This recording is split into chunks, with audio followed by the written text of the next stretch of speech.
Hindi ever ko po sinasabi na perpekto si Sara Duterte. Marami pa po talagang areas na dapat talagang i-address ni VP Sara. Dapat ngayon po pa lamang, binibigyan na tayo ng idea ni VP Sara kung paano nga niya susupilin itong problema ng walang tigil na pagtaas sa presyo ng bilihin at korupsyon. Bagamat ang sinasabi niya, ayaw niya turuan si Marcos kung paano gagawin.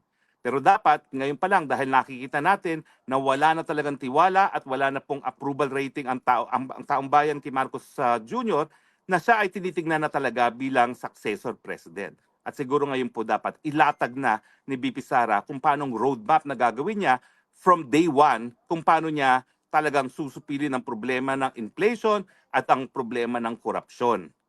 At siguro makita na natin kung sino mga taong mga pagkakatiwalaan niya na ipatupad ang kanyang mga polisiya, no?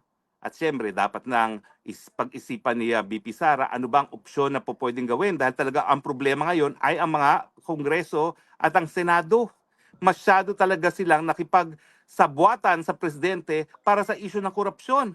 So ngayon, dapat pag-isipan na talaga ni VP Sara kung she will go the route of Cory Aquino na revolutionary government para mawala ang korupsyon dyan sa Kongreso at magkaroon ng honest-to-goodness constitutional convention para baguhin ang saligang batas.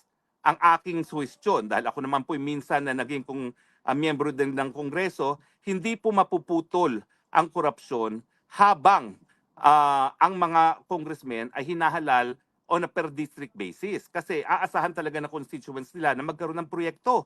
At habang sila at tagagawa ng pangtaunang budget, talagang iisipin ng mga congressman at senatong na may karapatan silang kumita sa budget na kanilang isinasa batas. Ang aking solusyon ay natutunan ko po dito sa Europa. Halos lahat pala po ng bansa rito na merong parliament ay hinahalal ang members of parliament hindi on a per district basis but on a per party basis.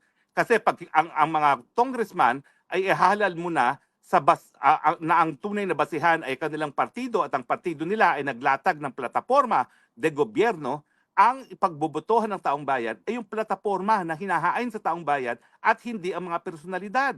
At dahil wala nang ang mga district congressman, wala nang mga pagre-reportan ang mga district engineers na siyang nagiging instrumento para ipagpatuloy itong kultura ng korupsyon sa ating sistema ng gobyerno.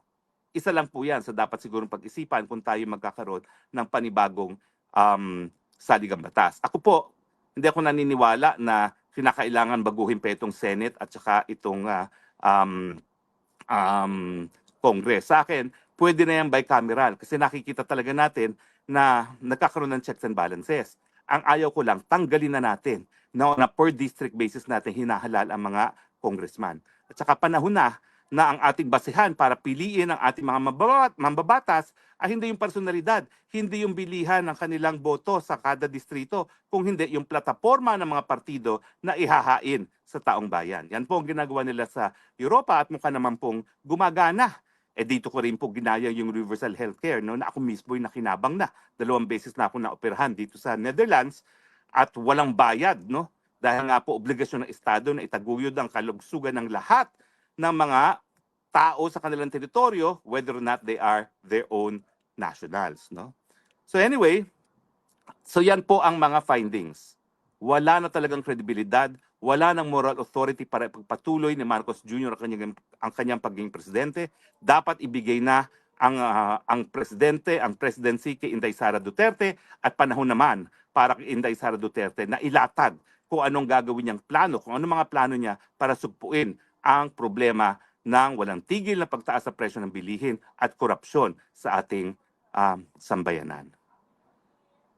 Well, alam niyo po, ayaw ko sanang magkaroon ng heavy discussion ngayong Happy New Year. Pero dahil simula po ng taon, siguro dapat magsimula tayo sa pag-iisip. Ano bang dapat baguhin natin para nga magkaroon naman tayo ng manigong bagong taos?